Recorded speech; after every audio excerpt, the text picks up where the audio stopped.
those of you in the room now ready for the second part of the Baer Faxt Live from London, seeing if you were paying attention, waking you up. We note that this edition of the Baer Faxt Live is sponsored by London's Mount Street restaurant. You go there, right? I've been there, yes, Yeah. It's very good. It's inspired by the culinary history of London, which I would still say is about 50 years old, and filled with site-specific commissions and artworks.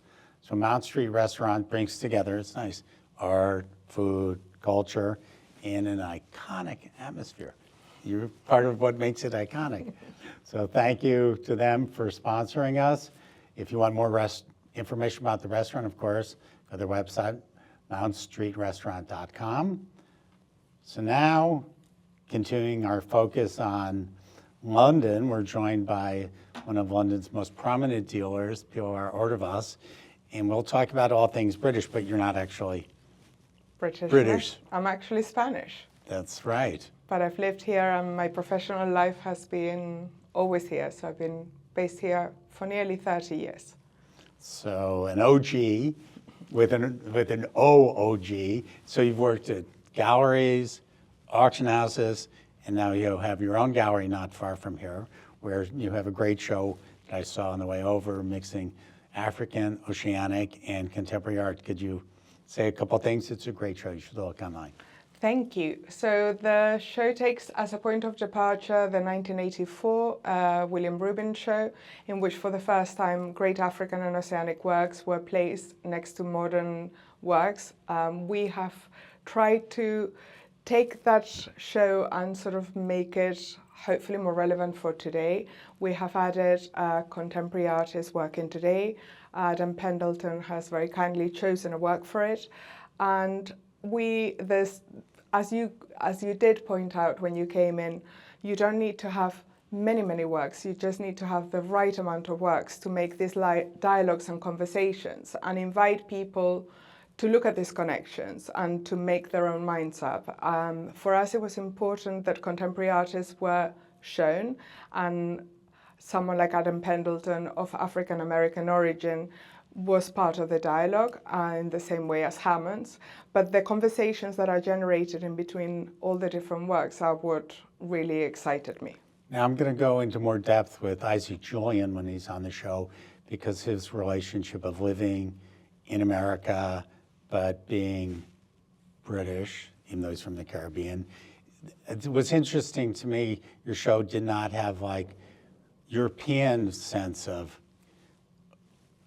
black art, of being colonial driven, versus the American sense of African American art being sort of to do with civil rights and slavery, that you didn't use British art to relate to African art.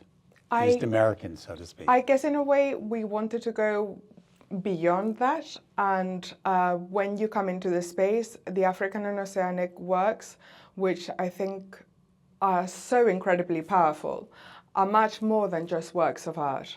Works that were used as a very crucial part of the culture for either rituals or ceremonies, inspired their elders, and even in the way that they were handled and how we look at them today as works of art is what, to me, makes them even more fascinating, and they go beyond race. That's why whether it was to choose artists living today, we weren't so specific about they have to be British, they have to be, it was all about creating those dialogues. And in many cases, I think when we've looked at these historic works, we thought they are much earlier, and what I've realized now, what we realize is that many of them are contemporary. So we're looking at a Picasso from 1906 in the door of Cubism, and we have an Aduma mask, which is actually exploring exactly the same. And they didn't know each other, and they were working at the same time. Well, we've been talking a lot, and our first episode did, about how do we expand the audience. And we were talking about old masters, and you've always involved a lot of history into your shows. Are you finding that oceanic collectors are coming in to see the show and they think, yeah, Picasso, or people who've been modern collectors coming in saying, I should spend more time with the others? Is that actually happening? It is, and quite surprising in both ways. I have had a new audience come into the gallery that are coming because of the African and Oceanic works and are inspired to see the others. Well, let's stop there. It was like, what have you been learning from them that you didn't really know? I've learned so much from them. First of all, that these works were not created like works of art, but were actually functional works, and in a way intrinsically much more linked to the history and the heritage, and having such an important role in their society that goes beyond, even from handling the works. I remember, well, from talking to them and from talking to Jean Fritz, who has been instrumental in doing this exhibition. We have collaborated together. She has the expertise of African and Oceanic, used to run the department at Sotheby's for 30 years. And when the objects came and she started doing condition reports, she was very excited to note the wear and the use Wear and use the are good. conservation. That's good. And that was very good. Okay. Whereas my face Wear and started use on getting a Montreal, panic. not so good. It started getting into a panic. And understanding from her that those that were really appreciated and valued and were crucial for certain ceremonies would have been really used, and because they were so important they would be repaired and venerated, then it becomes about something else. Well, that difference doesn't easily lead somebody into looking at contemporary art. Do you think any of these people are starting to feel the urge to like buy things from the West, well, to buy contemporary or modern art? Yesterday we actually sold a work. We sold a work, the most contemporary work in the exhibition, to an African and Oceanic collector who had never really looked at contemporary art and was fascinated at an artist working today looking at Fang. What work did they buy? The Adam Pendleton. The Adam Pendleton. Okay, that makes sense. And vice versa, that your sort of modern and contemporary collector, are they now saying, wow, I should go to the Met and look at the collection? Absolutely, absolutely. And I've learned as well during this last 2 weeks, we opened the show last week, that a number of collectors I have worked with for a number of years are also very much interested in African and Oceanic and were already major collectors in the field, which I didn't really know. So is this a one-off for you, or is this like a new way of I going? think this particular case, I have done another show in which I put into context a Modigliani sculpture, and that's how I started working with her. For certain projects, it would be really exciting, but as you said, I am by training a historian, so I like to understand the histories and the dialogues in between different periods and different cultures, and it's something that is very much the DNA of the gallery.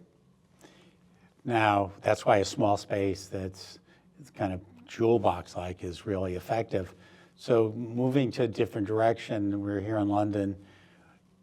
We're sort of getting the impression the mood in London is different than it was a month ago, 6 months ago. Is it, and can you feel it, and what's going on?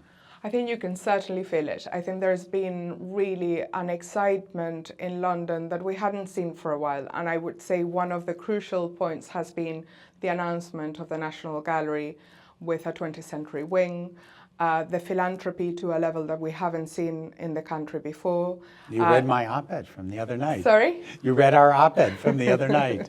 But it's also, I've been very much involved in that aspect in this country. I was for 8 years appointed by the Arts Council as the post-war and contemporary specialist and helping the country acquire works of national importance through acceptance in lieu. So I'm very familiar with the routes that the country has for capturing and being able to save great works for the nation.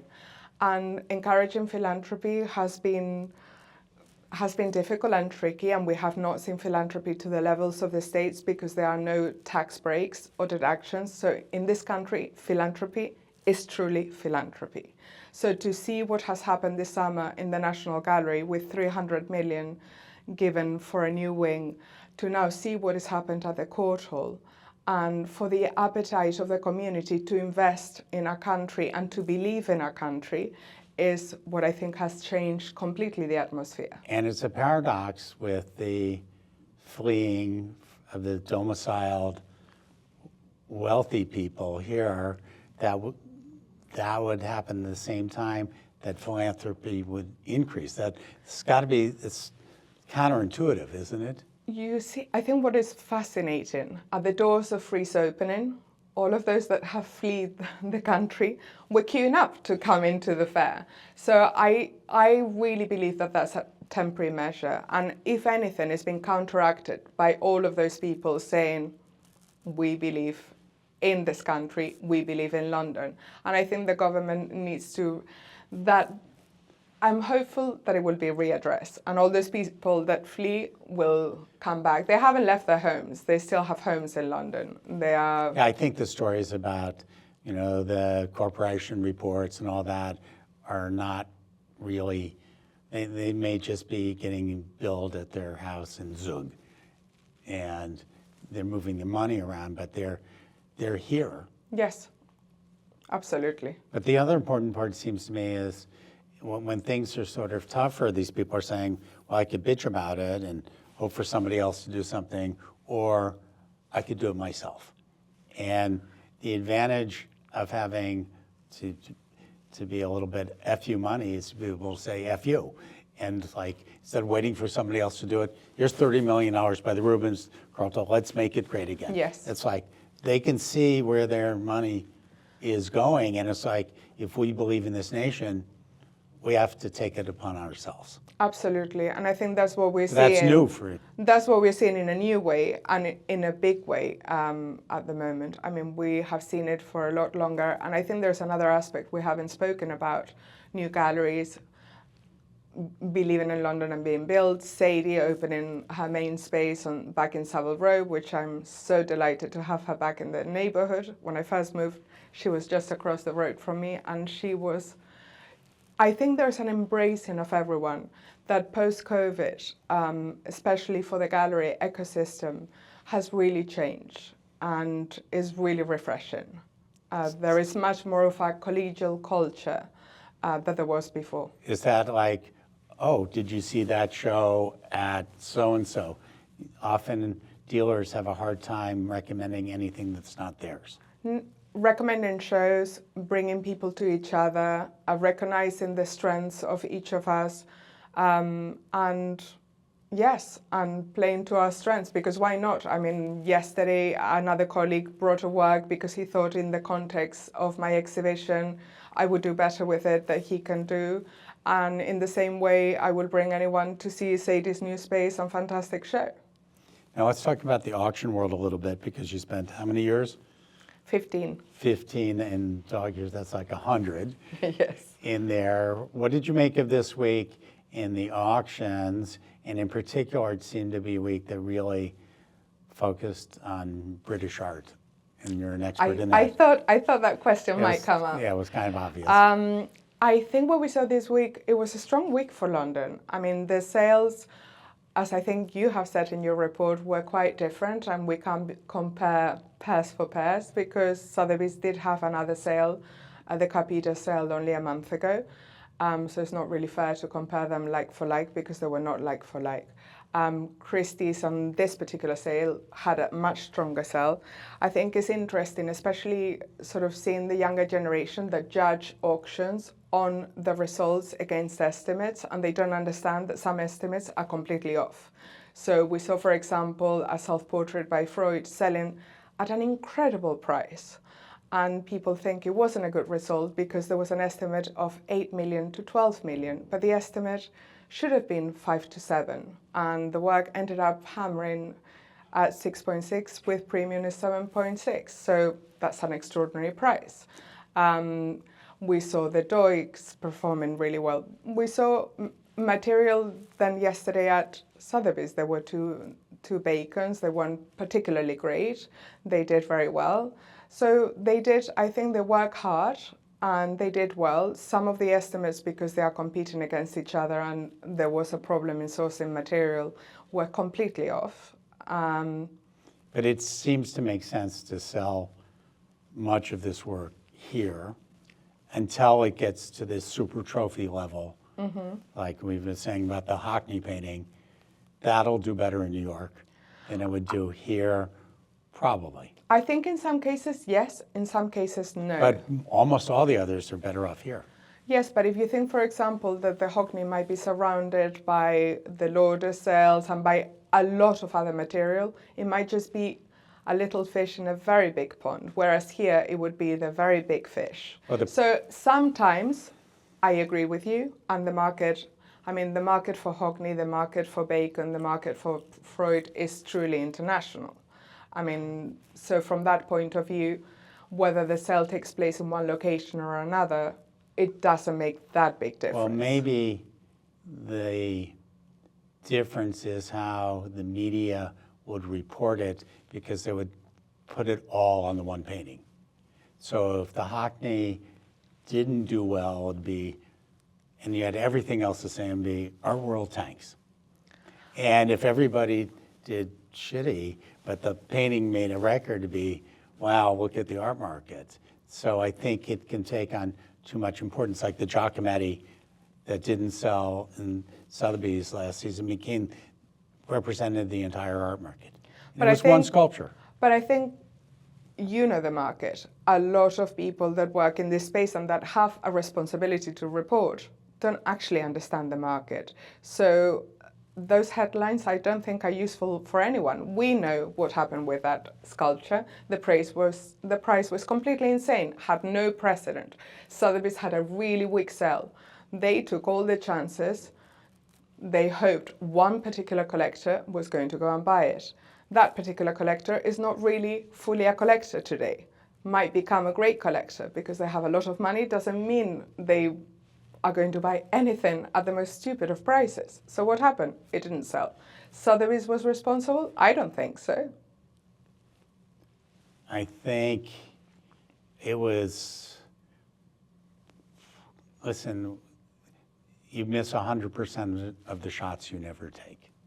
That's a Yes, term but of I that. think you have to. What's more interesting to me then is, you say, we understand this thing, is what conversations did you have with your clients the next day who wanted to know what was going on, and why were they like reading that headline and calling you and saying, what's going on? Maybe I shouldn't be selling anything based on one data point. Did you have a lot of people? I think a lot of people were concerned of whether this headline represented any reality or not. But also, nowadays auctions are quite different to when I first started even working in an auction house, meaning that you go into the auction knowing the results before it's even started.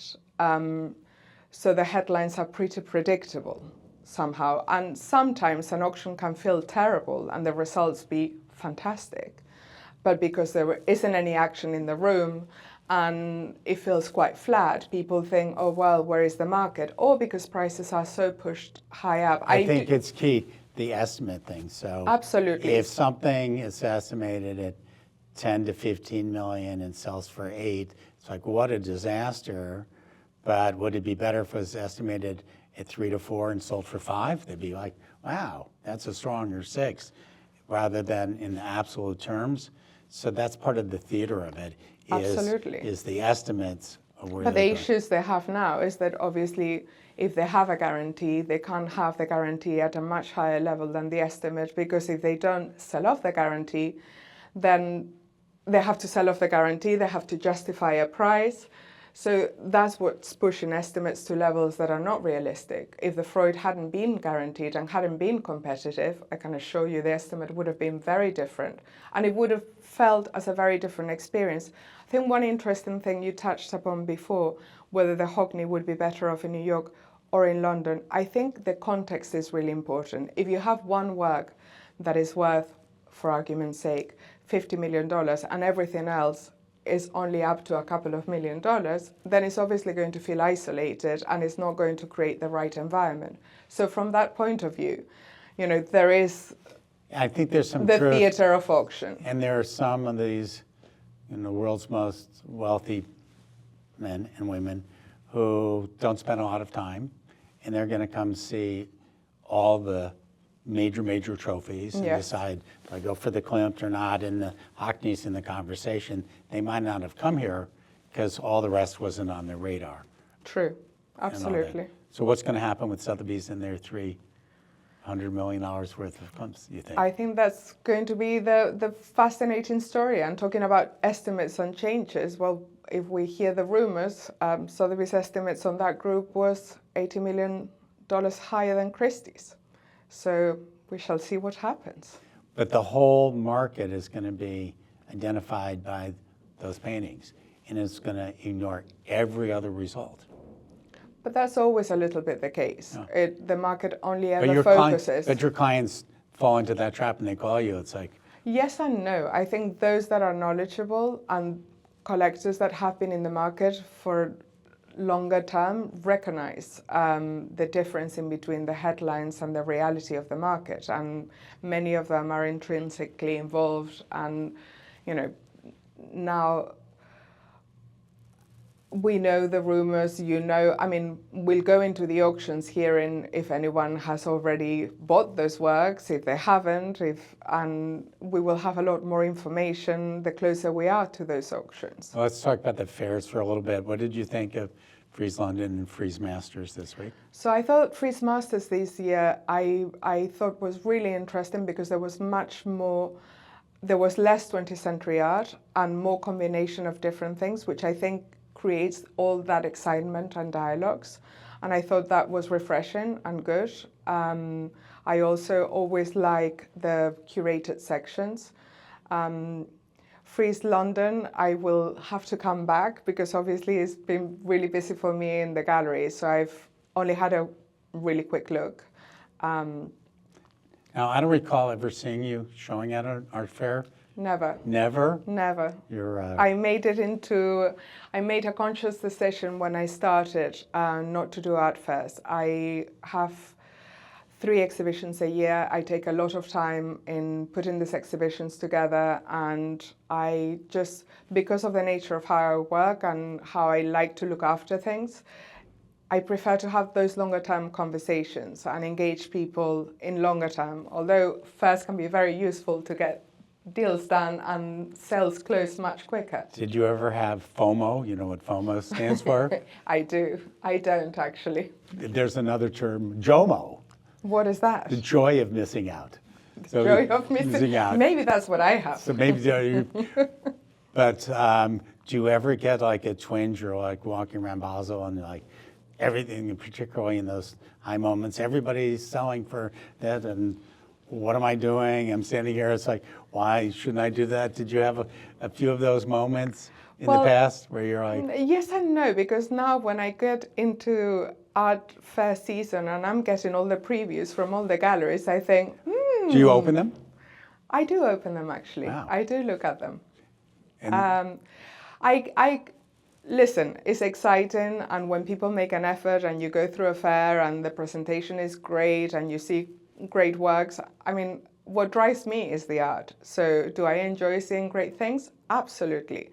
A lot of the times what I enjoy the most, besides being there and having those great conversations with colleagues and with collectors, is what happens in the rest of the city. Like, you come to London and we have the greatest shows in museums at the moment and everyone has made an effort. We'll go to Paris next week and we'll see the same, and that's what is exciting. But there's been a sense that the other 51 weeks of the year, things have been very quiet in the London galleries. Is that coming back? Do you feel like that's changed I in the last month? I sort of feel that the art world has become more seasonal, and I think that's happened all over the world for all of us in whichever cities, New York, London, and to get people's attentions is harder, and I don't think at times it's made easier by having 20 million fairs, to be How many perfectly honest. people come in your gallery a week? Quite a lot, actually. Is that 200 or 2,000? More around 2,000. But we have a combination of, I mean, I think the footfall, having had a gallery in New York as well, London is much higher in footfall. But footfall doesn't always translate in buyers and collectors. We encourage everyone from schools and generations, and I view the shows as a way of people being able to come and to learn and hopefully turn some of them into the future collectors of tomorrow. Well, I think you're in a good location with like Hausenworth across the street, with them doing more than 3 shows a year. But I think, are you rethinking the whole model of the gallery business? Or you're just sticking, this is how I do it, it's working? I think for me it works, and it works really well. So I think if it works, why change it? I think more people will start following your model of seeing that more spaces and more artists and more shows is not necessarily working for the growth. Right. In terms of quality, I've always thought that less is more, and I think that can be applied to a lot. Well, you're also a new mother, and for Pilar, she'll be the one whizzing past you in New York for the New York Marathon. I think you're a sub 3-hour runner, so she'll be in the first group of all that. That's not true, but I will be running. You'll I be don't running. think I'll be as fast as Josh ever was. So a free subscription to anybody who holds up a sign in the New York City Marathon that says, "Go Pilar, go." Thank With a little you, Josh. Spanish flag. We will, if you can prove that, she'll stop and take a selfie to verify that you've done that, and it's a free lifetime subscription for that. What do you think? Oh my goodness. Yeah. You're going to be stopping me all the time, Josh. Don't Yeah, do that. And I will recognize your husband, so that won't work.